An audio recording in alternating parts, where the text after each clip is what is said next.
छठ महापर्व की उत्सव उमंग की तमाम रंग लेकर हाजिर हैं हम। आस्था, भक्ति, अनुशासन और प्रकृति उपासना का पर्व आज पूरे देश में मनाया जा रहा है। देखिए, आज छठ महापर्व का तीसरा दिन है। आज डूबते सूर्य को अर्घ्य दिया जाएगा। नदी, तालाब, गंगा घाटों पर आज शाम आस्था, भक्ति, श्रद्धा का अद्भुत संगम देखने को मिलेगा। देखिए, भगवान भास्कर को अर्घ्य देने के लिए बड़ी तादाद में श्रद्धालु इन घाटों पर जमा होंगे और इस दौरान एक बांस के बने सूप में फल, ठेकुआ, गन्ना, नारियल और दूसरा प्रसाद रखा जाता है और इस दौरान श्रद्धालु पूरे भक्ति भाव के साथ डूबते हुए सूर्य को अर्घ्य देते हैं।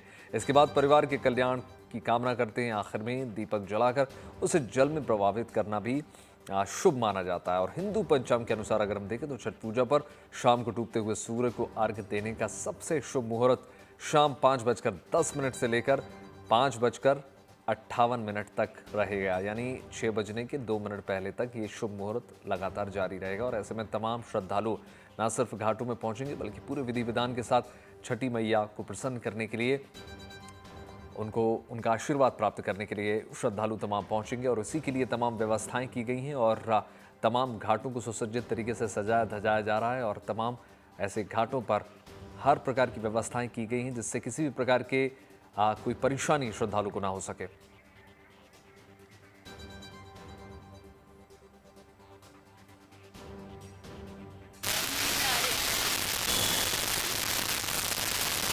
में दिखाई दे रही है राजधानी दिल्ली में भी छठ महापर्व की अलग अलग छटा बिखरी हुई है। दिल्ली के ग्रेटर कैलाश के कालकाजी जन्माष्टमी पार्क में छठ पूजा का भव्य आयोजन किया जा रहा है। यहाँ पर देखिए, भगवान सूर्य के साथ घोड़े के रथ पर सवार प्रतिमा स्थापित की गई है। बाकायदा प्रतिमा में छठ व्रत करने वाले पति पत्नी को भी दर्शाया गया है। पत्नी छठ कर रहे हैं और पति जो है अर्घ्य दिलवा रहे हैं। ये तस्वीरें देखिए, इस प्रकार से अलग अलग रंग तमाम शहरों में देखने को मिल रहे हैं।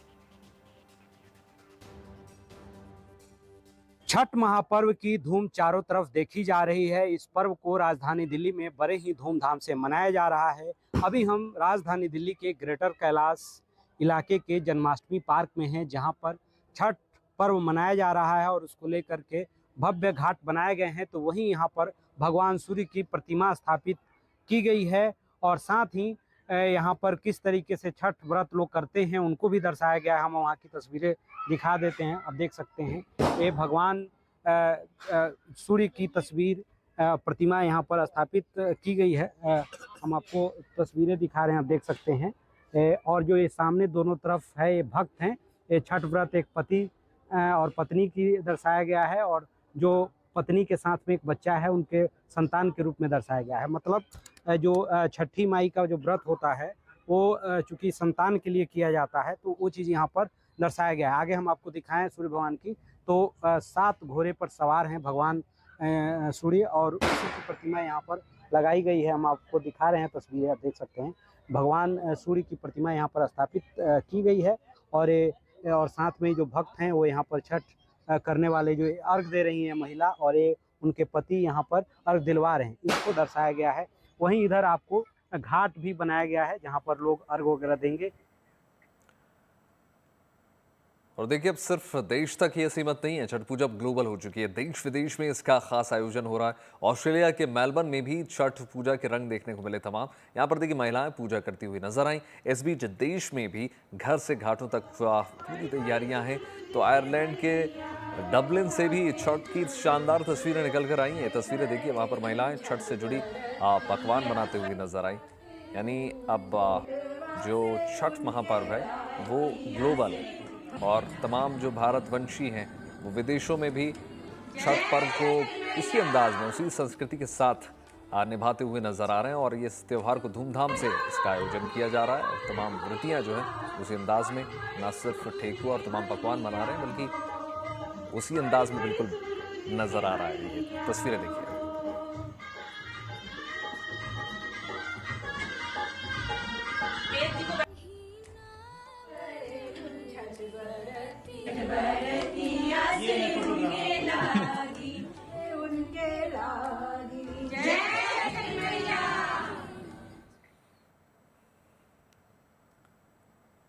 तो विदेशों में भी छठ के रंग तमाम हैं। ऑस्ट्रेलिया के मेलबर्न में आस्था का महापर्व छठ धूमधाम से मनाया जा रहा है। छठ पर्व पर भारतीय समुदाय की महिलाएं सज संवर कर छठी मैया का भोग तैयार कर रही हैं। छठ पर्व का ठेकुए बनाने की जो परंपरा है, माँ के भोग में ठेकुआ प्रसाद बनाया जाता है। ये देखिए तस्वीरें।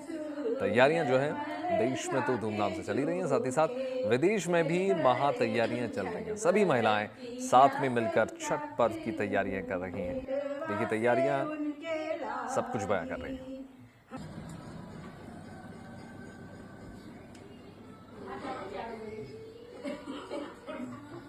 जय छठी मैया, जय छठी मैया। सूरज मरे जाके झूखे करे छठ बरतिया संख्या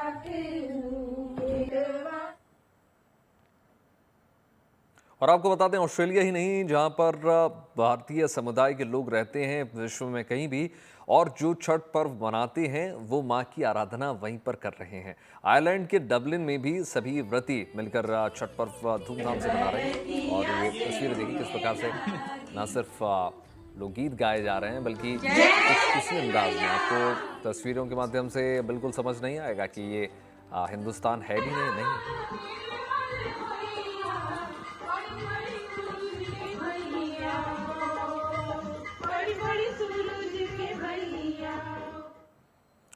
और देखिए छठ महापर्व का आज तीसरा दिन है। आज अस्ताचलगामी सूर्य को अर्घ्य दिया जाता है। ऐसे में अस्ताचलगामी सूर्य को अर्घ्य देने के पीछे क्या मान्यताएं हैं और क्या है डूबते सूर्य को अर्घ्य देने की विधि और शुभ मुहूर्त, पहले रिपोर्ट देखिए।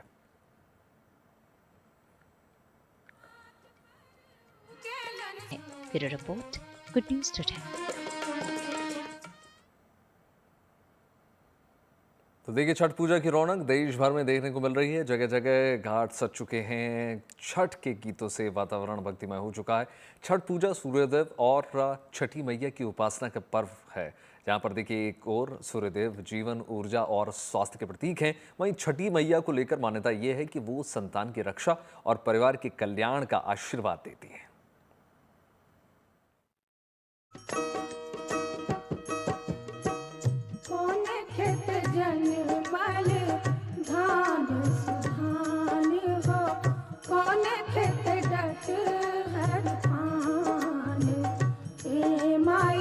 सूर्यदेव की उपासना का महापर्व, प्रकृति की पूजा का महाउत्सव,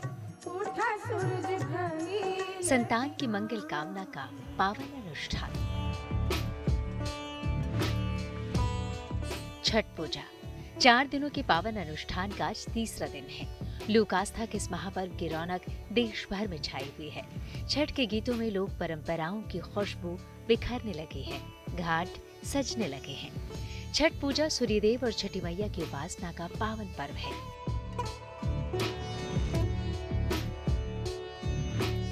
जहां एक ओर सूर्यदेव जीवन, ऊर्जा और स्वास्थ्य के प्रतीक हैं, वहीं छठी मैया को लेकर मान्यता है कि वो ब्रह्मा जी की मानस पुत्री और सूर्यदेव की बहन है, जो संतान की रक्षा और परिवार के कल्याण का आशीर्वाद देती है। प्राचीन ग्रंथों में छठी देवी को प्रकृति का छठा रूप बताया गया है, जो सृष्टि के संतुलन और जीवन की ऊर्जा से जुड़ी है। इसलिए ये पर्व श्रद्धा, तप और भक्ति का अद्भुत संगम माना जाता है। छठ की महिमा आदिकाल से चली आ रही है। इसका जिक्र रामायण और महाभारत में भी मिलता है। रावण वध के पाप से मुक्ति के लिए प्रभु राम और माता सीता ने कार्तिक महीने में सूर्य उपासना की थी। वहीं द्रौपदी ने पांडवों को राजपाट वापस दिलाने की प्रार्थना सूर्यदेव से की थी। साथ ही कर्ण की भी सूर्य उपासना को छठ से जोड़कर देखा जाता है। छठ पूजा का सिर्फ पौराणिक ही नहीं बल्कि धार्मिक और वैज्ञानिक महत्व भी है। कार्तिक मास में भगवान सूर्य की पूजा की परंपरा है। शुक्ल पक्ष में षष्ठी तिथि को इस पूजा का विशेष विधान है। कार्तिक मास में सूर्य अपनी नीच राशि में होता है, इसलिए सूर्यदेव की विशेष उपासना की जाती है। प्रकृति में सबसे ज्यादा विटामिन डी सूर्योदय और सूर्यास्त के समय होता है। सूर्य को जल चढ़ाने से कुष्ठ रोग या पाचन तंत्र की गंभीर समस्याएं खत्म होती हैं। जिनकी कुंडली में सूर्य की स्थिति खराब हो, उन्हें ये व्रत चमत्कारी फल देता है। षष्ठी तिथि का संबंध संतान की आयु से होता है। सूर्यदेव और षष्ठी की पूजा से संतान प्राप्ति और उसकी आयु रक्षा दोनों हो जाती है। लोक आस्था के इस महापर्व की मान्यताएं और महत्व ही कुछ ऐसा है कि बिहार से निकलकर आज ये पावन पर्व दुनिया के अलग अलग हिस्सों में मनाया जाने लगा है। सूर्यदेव और छठी मैया की महिमा अपार है। Bureau report, good news today.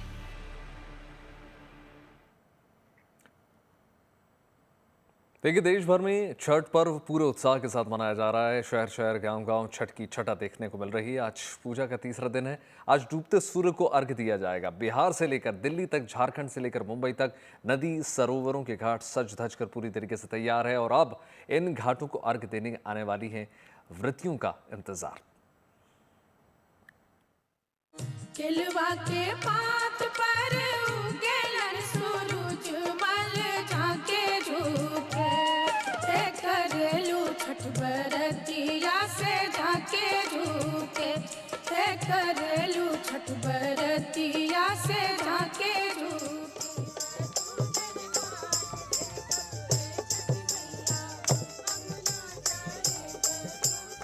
Chhath पूजा छठी मैया और भगवान सूर्य की पूजा का अनूठा त्योहार है। इस त्योहार में प्रकृति और आस्था का संगम देखने को मिलता है। छठ पर्व में आज सूर्य देवता को पहला अर्घ्य दिया जाएगा। लिहाजा शहर शहर, नदियों और जलाशयों के किनारे छठ पूजा के लिए घाट सजाए जा रहे हैं। रंग रोगन किया जा रहा है। पूजा की वेदियां बनाई जा रही हैं। सजावट चल रही है। ये आप देख सकते हैं सुंदर से जो बनाए गए हैं। इनसे भी हम बात करते हैं और पूछते हैं किस तरीके के ये आहान है और क्या है। क्या नाम है आपका? अंकिता पांडे। अंकिता जी, ये बताइए, त्योहार शुरू हो गया है, कब से और क्या आज शुरू हुआ और आज आप लोग यहाँ पर आए हैं क्या करने के लिए? आज हम लोग आए हैं यहाँ पे वेदी जो बनाते हैं जिसपे छठी मैया की पूजा करते हैं, उसको सजाने के लिए आए हैं। उसको कलरफुल हम लोग डेकोरेट करने आए हैं। हाँ, जैसा कि आप देख सकते हैं, ये हम लोगों ने डेकोरेट किया है इसको। ये वेदी बोला जाता है यहाँ पर। ये माता रानी यहाँ पूजा करा जाता है। यहाँ हम अपने परिवार के सब बच्चों के, परिवार में जितने जेंट्स हैं उनके नाम लिखते हैं और पूजा इसी में ही हम आकर करते हैं, वेदी में। कल शाम में वही जब सूर्यास्त होने लगता है 5 बजे से, हम लोग 4:30-5 बजे से नदी में रहते हैं। जैसे सूर्य भगवान देखते हैं कि अस्त होने जा रहे हैं, तब हम लोग उनको अर्घ्य देते हैं। और परसों सूर्योदय जैसे पहली किरण दिखती है तब उनको अर्घ्य देते हैं। लखनऊ में गोमती नदी के किनारे घाटों पर छठ पूजा का भक्तिमय माहौल बन गया है। यहाँ पर छठ पूजा के गीत गाए जा रहे हैं और तमाम महिलाएं अपने मधुर गीतों से छठी मैया के आवाहन में जुटे हुए हैं।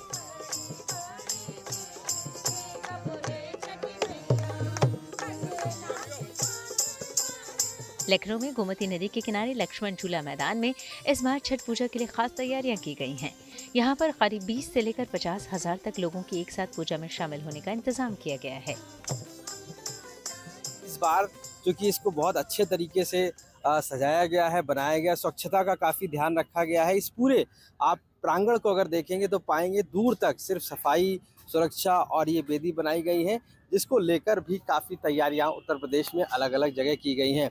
इसकी जो कैपेसिटी है वो तकरीबन 22 से 23 हज़ार है। यहाँ पर लोग आ सकते हैं। इसके अलावा अगर लोग बढ़ते हैं तो अलग से एक अरेंजमेंट घाट का किया गया है, जहाँ पर लोग अपने छठ को पूजा कर सकते हैं। और ये जो आप बैरिकेड्स देख रहे होंगे, यहाँ 4 फीट का पानी है। यहाँ तक अर्घ देने के लिए महिलाएं अंदर जा सकती हैं और उसके आगे नगर निगम ने बैरिकेडिंग्स कर रखी है। यानी कि एक व्यवस्थित तरीके से पूरी तैयारियां यहाँ लखनऊ के इस गोमती जो फ्रंट है वहाँ पर की गई है, लक्ष्मण झूला मैदान पर। छठ पर्व में स्वच्छता और पवित्रता का काफी महत्व है। लिहाजा तमाम जगहों पर छठ पूजा के घाटों और आसपास के इलाकों में सफाई का काम तेजी से चल रहा है। आपको दिखा रहे हैं तस्वीरें बिहार में रोहतास जिले के सासाराम की। यहाँ पर सोन नहर पर पक्के घाट का निर्माण किया गया है और तैयारियों को अंतिम रूप दिया जा रहा है। देखिए, देश में छठ की रौनक है। इस बीच बद्रीनाथ से लेकर काशी तक श्रद्धालुओं में आस्था अपार नजर आ रही है। 4 धाम में से 3 के कपाट अब बंद हो चुके हैं, लेकिन बद्रीनाथ अब भी भक्तों को दर्शन दे रहे हैं और प्रभु के दर्शन करने के लिए भक्त भी बिना मौसम की परवाह किए उमड़ रहे हैं। उधर देखिए, छठ पूजा के बाद देव दीपावली भी आने वाली है, यानी देवताओं की दीपावली, जो काशी में धूमधाम से मनाई जाती है। कहते हैं कि इस दिन देवता जो हैं काशी की धरती पर दीप जलाने के लिए आते हैं, इसलिए वाराणसी में इस पर्व के लिए भव्य तैयारियां की जा रही हैं। खास बात यह है कि इस साल काशी में देव दीपावली के अलग ही रंग देखने को मिल रहे हैं। इसके लिए विशेष तैयारियां भी की गई हैं।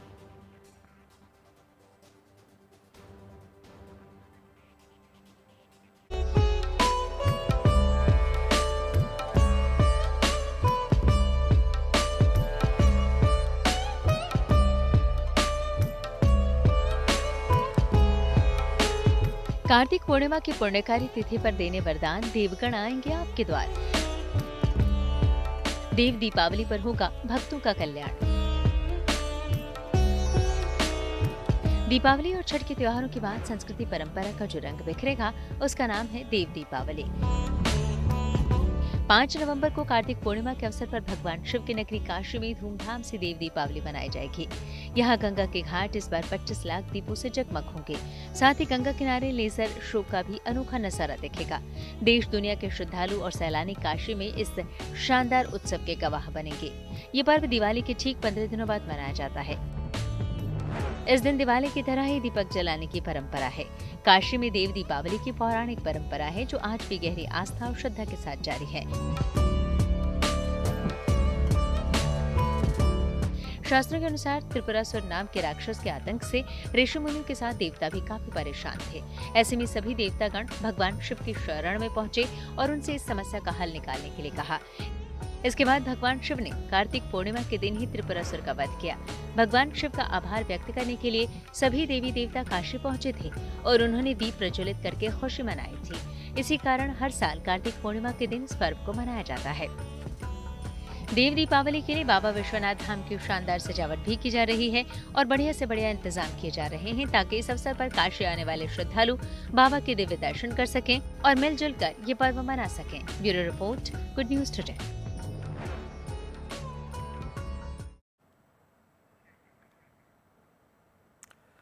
दिल्ली में देखिए छठ की तैयारियां जोरों पर हैं। इस बीच एक और अच्छी खबर निकल कर आई। मौसम विभाग ने आज राजधानी में बारिश की संभावना जताई है जिससे तापमान में और गिरावट देखने को मिल सकती है। सुबह शाम की हल्की ठंड में भी इजाफा हो सकता है। साथ ही साथ प्रदूषण से भी राहत मिलने की उम्मीद है।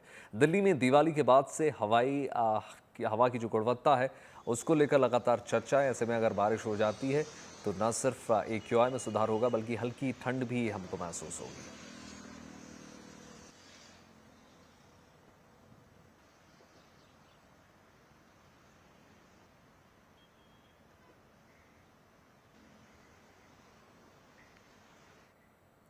दिल्ली में छठ की तैयारियां जारी हैं और इस बीच एक और अच्छी खबर निकल कर आई।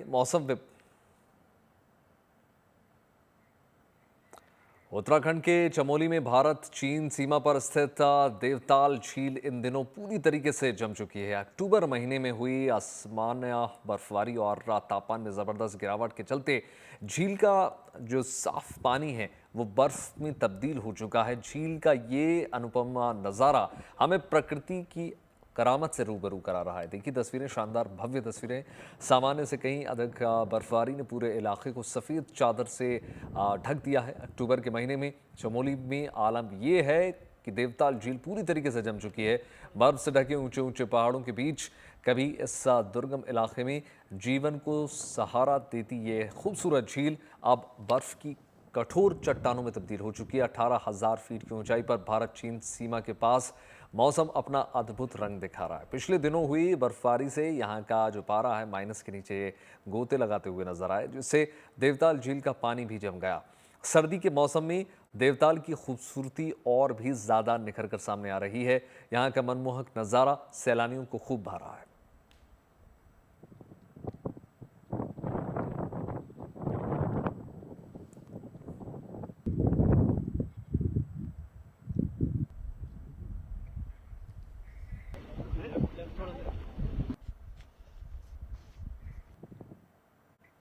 इसरो यानी इंडियन स्पेस रिसर्च ऑर्गेनाइजेशन हर साल बुलंदी की नई ऊंचाइयां छू रहा है। इसी क्रम में अब एक नई कामयाबी इसरो का इंतजार कर रही है। आने वाले वीकेंड यानी रविवार को देश के सबसे बड़े संचार उपग्रह की लॉन्चिंग होने वाली है। कई बाधाओं को पार करके अब ये सैटेलाइट सेना की आंख और कान बनने जा रहा है।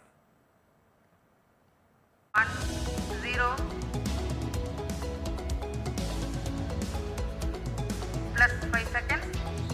Lift off normal. अंतरिक्ष की दुनिया में भारत एक और कीर्तिमान रचने के बेहद करीब है। स्पेस एजेंसी इसरो ने आने वाले 2 नवंबर को संचार उपग्रह CMS-3 लॉन्च करने का ऐलान किया है।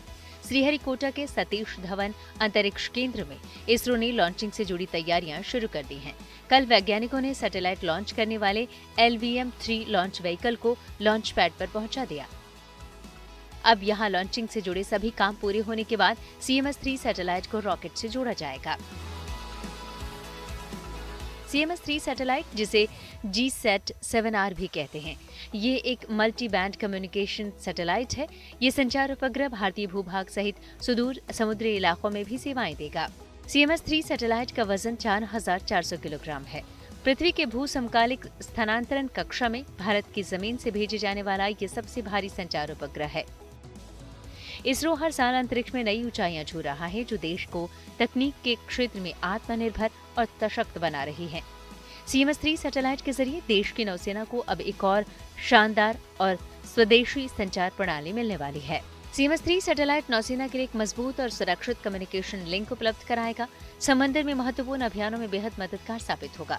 CMS-3 सैटेलाइट नेवी के जहाज, पनडुब्बियों और विमान के बीच ध्वनि, वीडियो और डेटा साझा करने में सहूलियत होगी। देश की समुद्री सुरक्षा के साथ निगरानी क्षमता बढ़ाएगा CMS-3 सैटेलाइट। इसरो की सक्सेस डायरी में 2 नवंबर का दिन बेहद खास होने जा रहा है। आंध्र प्रदेश के समुद्री तट पर जब LVM-3 रॉकेट अपनी 5वीं उड़ान भरेगा, तब दुनिया नई भारत की नई तस्वीर देखेगी। LVM-3 वही रॉकेट है जिससे चंद्रयान-3 मिशन लॉन्च किया गया था। LVM-3 की उस सफल उड़ान ने हिंदुस्तान को चंद्रमा के दक्षिणी ध्रुव पर उतरने वाला दुनिया का पहला देश बना दिया। और अब देशवासियों को इंतजार 2 नवंबर की उड़ान का है। Bureau report, good news today. देखिए, ब्रज की पावन रज का कण कण भगवान कृष्ण की लीलाओं का साक्षी है। इस दिव्य भूमि पर गुजारा श्रद्धालुओं का हर एक पल किसी उत्सव से कम नहीं है। कान्हा की नगरी मथुरा में इन दिनों ब्रजरज उत्सव की धूम है। 11 दिनों तक चलने वाले इस समारोह में भक्ति, आस्था और संस्कृति के अनूठे रंग देखने को मिल रहे हैं।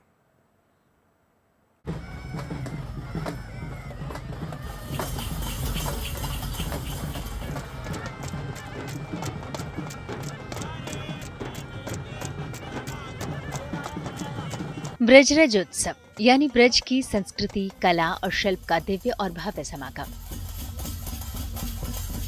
भगवान कृष्ण की नगरी मथुरा में भव्य ब्रजरज उत्सव की शुरुआत हो गई है।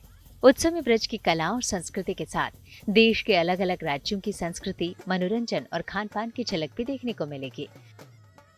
5 नवंबर तक चलने वाले इस 11 दिवसीय समारोह में यूपी के अलावा राजस्थान, छत्तीसगढ़, मध्य प्रदेश, बिहार, झारखंड समेत कई राज्यों के कलाकार अपनी पारंपरिक वेशभूषाओं में परफॉर्मेंस देंगे।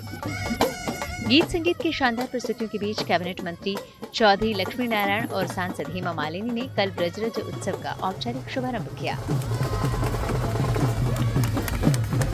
जितने प्रकार का संगीत है वो सब ब्रजरज उत्सव में जरूर होता है। विश्वविख्यात सिने तारका श्रीमती हेमा मालिनी जी भी इसमें अपनी प्रस्तुति जरूर करती है।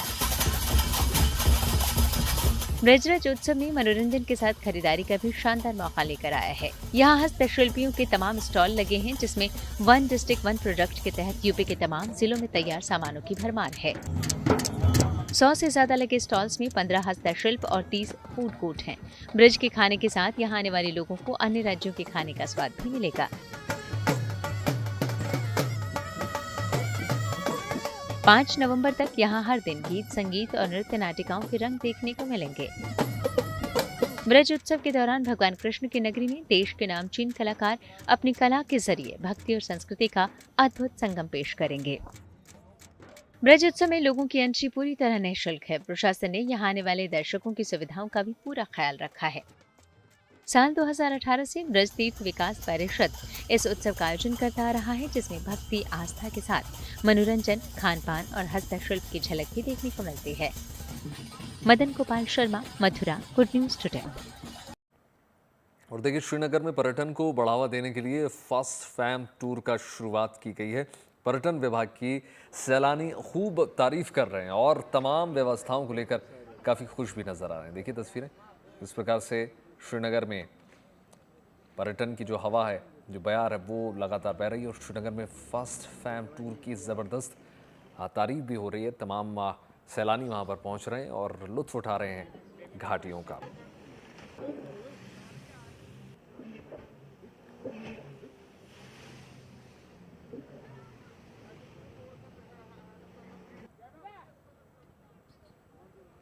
सब बहुत ही अच्छा है, मतलब everything is very good. Security भी इतनी है और इतना मस्त और इतना ब्यूटीफुल है कश्मीर, मतलब आना ही चाहिए। आई विल रिकमेंड कि चलो कश्मीर, कश्मीर एक जन्नत है, आना ही चाहिए और ये सबके लिए है, मतलब सब टूरिस्ट को यहाँ पे आना चाहिए। हम मतलब 10 दिन के टूर पे यहाँ आए हैं ट्रिप के साथ। हमें यहाँ की हर चीज़ बहुत प्यारी लगी है, हर चीज़ बहुत अच्छी है यहाँ पर और बहुत सेफ है कश्मीर। ऐसा नहीं जैसे अपन सोचते हैं उस हादसे के बाद, ऐसा कुछ भी नहीं है। बहुत अच्छी जगह है, सबको आना चाहिए कश्मीर। जैसा सुना था ना उससे भी ज़्यादा बहुत अच्छा है कश्मीर, जैसा वीडियोस में देखा था उससे बहुत ज़्यादा अच्छा है। हमने कल स्नोफॉल भी इंजॉय करी थी यहाँ पर। देखिए, वाटर स्पोर्ट्स के आपने कई रंग देखे होंगे, लेकिन हम आपको कर्नाटक के मंगलुरु से आई बहुत खूबसूरत तस्वीरें दिखाते हैं। यहाँ धान के खेतों में बहुत ही खास आयोजन किया गया। यहाँ पर कीचड़ से भरे मैदान पर लोग अपने हुनर का प्रदर्शन करते हुए नजर आए। इस दौरान यहाँ की संस्कृति की बहुत खूबसूरत तस्वीर भी निकल कर सामने आई। देखिए तस्वीरें, किस प्रकार से तमाम बच्चे दौड़ते हुए नजर आ रहे हैं पानी में और इस वाटर स्पोर्ट्स का जमकर लुत्फ उठा रहे हैं।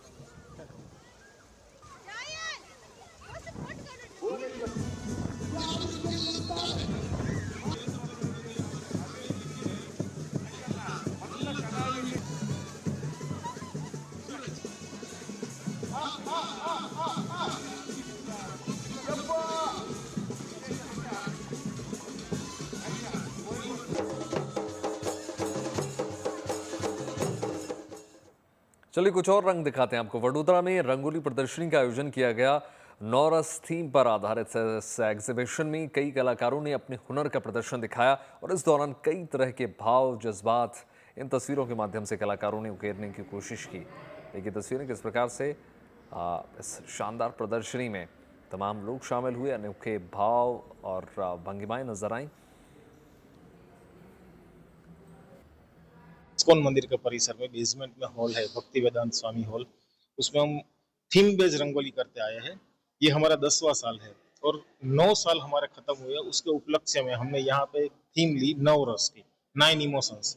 उस बेस पे यहाँ हमने 11 रंगोली अलग अलग रस की बनाई है। जो 9 रस थे उसके बाद भरत मुनि ने 9 रस बताए थे, बाद में 2 रस ज्यादा ऐड हुए, वात्सल्य रस एंड भक्ति रस। तो ये 11 रंगोली है। उसके साथ हम लोगों ने यहाँ अपनी थीमेटिक रंगोली, जो हमारी ग्रुप की एक स्टूडेंट है उसके फोटो शूट करवा के यहाँ 9 रस की हमने एक रंगोली बनाई है।